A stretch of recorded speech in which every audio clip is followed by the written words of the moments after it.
शुरू उपाध्यक्ष महोदय, अगर भारत की आर्थिक व्यवस्था को हम देखें तो यह कहने में कोई त्रुटि नहीं होगी कि कृषि उसका आधार है। किसी भी देश की सामाजिक और आर्थिक स्थिति उस देश की भूमि की उत्पादन शक्ति पर निर्भर रहा करती है। यदि भूमि की उत्पादन शक्ति में कोई कमी हो जाती है तो उस देश की आर्थिक और सामाजिक स्थिति में भी कुछ परिवर्तन आरंभ हो जाता है। कृषि भारत के लिए एक आर्थिक व्यवस्था ही नहीं है, यह एक संस्कृति भी है। जो लोग आंदोलन में विश्वास रखते हैं, इनको पता ही होगा कि जितने भी आंदोलन इस देश में होते हैं, वे समाज के नाम से, धर्म के नाम से, जाति के नाम से या राजनीति के नाम से होते हैं। ऐसे आंदोलनों में कोई भी समाज शामिल हो, लेकिन कृषि समाज उसमें शामिल नहीं होता है। उस आंदोलन के साथ कृषि समाज की सहानुभूति भी नहीं होती है।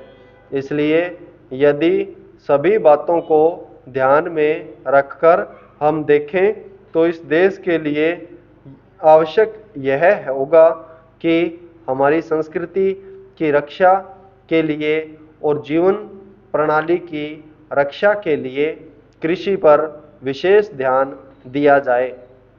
कृषि के क्षेत्र में इस वर्ष काफ़ी प्रगति हुई है। यदि आप 1801 से 1901 तक का काल देखें तो आप देखेंगे कि हमारे देश में 31 अकाल पड़े, जिनमें 4 करोड़ लोग मरे। लेकिन आज हमारे खाद्य मंत्रालय ने 100 रुपये मन के भाव पर गेहूं खरीदकर एक भी आदमी को मरने नहीं दिया। इसके लिए हमारा खाद्य मंत्रालय बधाई का पात्र है। एक बात मैं विशेष रूप से इस अवसर पर कहना चाहता हूँ, आजकल हम लोग मानव शक्ति पर ज़्यादा ध्यान न देकर पूंजी पर ज़्यादा निर्भर रहने की कोशिश करते हैं।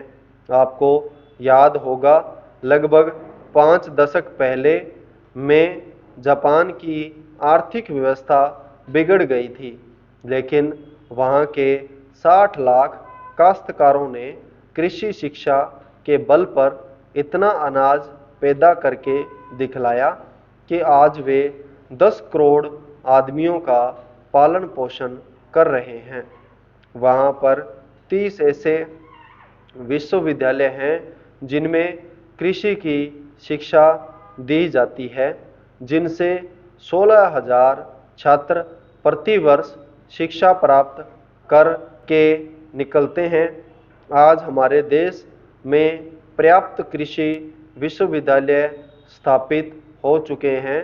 हमारे देश की 120 करोड़ जनसंख्या को दृष्टि में रखते हुए जापान एक बहुत छोटा सा राज्य है, शायद हमारे राजस्थान से कुछ ही बड़ा है। उपाध्यक्ष महोदय, यह ठीक है कि हम प्रगतिशील हैं, लेकिन हमारी गति में तेजी आनी चाहिए। श्रम की तरफ हमारा अधिक ध्यान जाना चाहिए। जो पंचवर्षीय योजनाएं हमने बनाई हैं, उनमें हमारा लक्ष्य केवल यह नहीं था कि हम अधिक अन्न पैदा करें, हमारा लक्ष्य यह भी था कि अच्छे आदमी पैदा करें, जिससे भारत में रहने वाले प्रत्येक नागरिक का ठीक विकास हो। मैं इस बात से सहमत हूँ कि राज्यों में जहाँ बहुमत के आधार पर विरोधी दलों की सरकारें हैं, उनको तोड़ने का अधिकार केंद्र को नहीं होना चाहिए। लेकिन फिर भी हमें स्थिति को देखते हुए भेद करना चाहिए। गुजरात की सरकार टूट गई, इसके लिए हमको अफसोस नहीं करना चाहिए।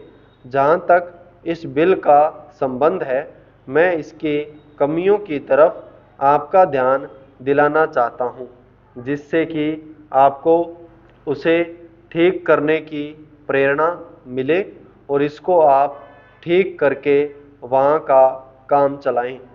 इसका आशय यह भी नहीं है कि जो पार्टी सरकार चलाती है वह सब सही काम करती है, लेकिन फिर भी मैं यह मानता हूँ कि जो गुजरात की सरकार टूट गई वह अच्छी बात हुई है। गुजरात के लिए आपने संसद सदस्यों की जो समिति बनाई है वह एक ठीक कदम है, लेकिन इस बात का आश्वासन भी आपको देना चाहिए कि राज्य और जिला स्तर पर जो समितियां आप बनाने जा रहे हैं उनको सर्वदलीय बनाएंगे, ताकि जनता की जो कठिनाइयां हैं वे आपके सामने प्रत्यक्ष रूप से आ सकें और उनकी भावना के अनुसार वहाँ पर कुछ काम हो सके। अगर ऐसी व्यवस्था नहीं होगी और बाहर के लोगों को आप उन समितियों में रखेंगे जिनको गुजरात की समस्याओं का कुछ भी ज्ञान नहीं है, तो परिणाम यह होगा कि आप गुजरात की समस्याओं को हल नहीं कर सकेंगे। इसलिए मैं सुझाव देना चाहता हूं कि आप इसमें ऐसी कानूनी व्यवस्था करें कि जिससे विभिन्न स्तरों पर सर्वदलीय समितियां बनाई जा सकें और उनके माध्यम से सरकार के सामने सुझाव आएं कि वहाँ पर किस तरह से काम होना चाहिए। गुजरात औद्योगिक मामलों में अन्य राज्यों से थोड़ा भिन्न है, फिर भी वहाँ की स्थिति यह है कि आज भी प्रति व्यक्ति आय 300 रुपये से अधिक नहीं है। आज गुजरात में अन्य राज्यों के मुकाबले सबसे अधिक कर लगे हुए हैं। यह उचित नहीं है। संपूर्ण विराम।